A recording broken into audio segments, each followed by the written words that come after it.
भारतीय क्रिकेटची नर्सरी अशी ओळख असणाऱ्या शिवाजी पार्कात तुम्ही सध्या आहात। तुमच्यासोबत काही क्रिकेटपटू सुद्धा तिथे आहेत। त्यांना या फायनल बाबत, भारताच्या विजयाबाबत काय वाटतंय, कसा तिथे उत्साह शिगेला पोहोचलाय? नक्की पहिला आपण माहोल पाहूया। शिवाजी पार्क म्हणजे एकतर एक महत्त्वाचं स्टेडियम जिथे अनेक प्लेयर्स घडवलेत आणि पूर्ण कचाकच भरलेला आहे। अनेक प्लेयर्स इथे खेळत आहेत आणि आजच्या संध्याकाळची वाट पाहतात। संध्याकाळची जी फायनल आहे, जो आपला जो 2023चा वर्ल्ड कप हुकला होता, जी खूप अशी काही संध्याकाळ होती, तिला विसरण्याचा प्रयत्न इथं प्रत्येक प्लेयर करतायत। आत्तापासूनच इथं प्लेयर्सनी तयारी सुरू केलेली आहे। इथे काही वेळातच मोठी फ्रेम लागण्यात येणार आहे आणि याच्यावरती पडद्यावरती मॅच बघितली जाणार आहे। आपल्यावर काही चाहते, क्रिकेट चाहते, खेळाडू आहेत। काय अपेक्षा आहे? आज कोण खेळ चांगलं? अनेकांचा परफॉर्मन्सचा वरती शंका उपस्थित केली जाते, तुझं काय मत?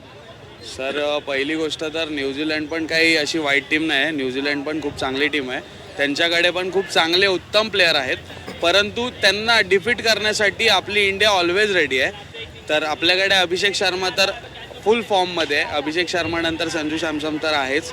त्याच्यासोबत आपल्याकडे एक ॲज अ फिनिशर म्हणून जे की हार्दिक पांड्या रोल निभावतोय, तो खूप बेटर निभावतोय आणि त्याच्यामुळे इंडिया तरी आजची मॅच नक्कीच तोडून टाकेल। कोण आज शिल्पकार ठरेल विजयाचं?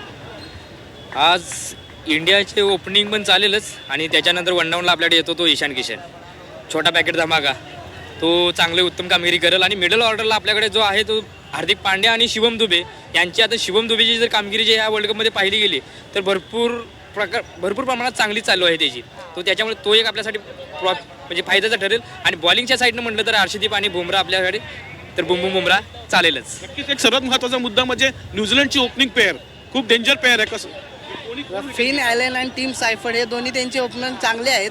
त्यासाठी पण आपले बुमराह आणि हर्षदीप सिंग हे त्यांच्यासाठी उत्तम बॉलर आहेत, पण त्यांचा ग्लेन फिलिप्स आणि रचिन रवींद्र हे आपल्यासाठी घातक ठरू शकतात, कारण की ते ऑलराऊंडरचा रोल निभावत आहेत। आणि त्यात रचिन रवींद्र हा एक चांगला बॉलर आहे, जिंकेल विजय आपला इंडियाच होईल। विजय हा इंडियाचाच होईल। शेवट हा इंडियाच कप घेऊन येणार आहे। बघितलं की अनेक प्रश्न आहेत, परंतु ह्या प्रश्नाची उत्तरं सर्व इंडियाकडे आहेत। ओपनिंग पेअर जी आहे न्यूझीलंडची ती घातक आहे, परंतु त्याच्यासाठी आपला बुमराह आहे आणि त्याचे नक्कीच तो कामगिरी करून दाखवेल। त्याचबरोबर रवींद्र जो बॉलिंग चांगली टाकतो, खरं तो बॅट्समन आहे पण तो बॉलिंग चांगली टाकतो, त्याची इकॉनॉमिकल रेट हा बुमराहच्या खाली आहे। त्यामुळे एकंदरीतच तो एक डोकेदुखी धरू शकतो, पण ह्याला उत्तर देण्यासाठी आपल्याकडे चांगले प्लेयर्स आहेत। 8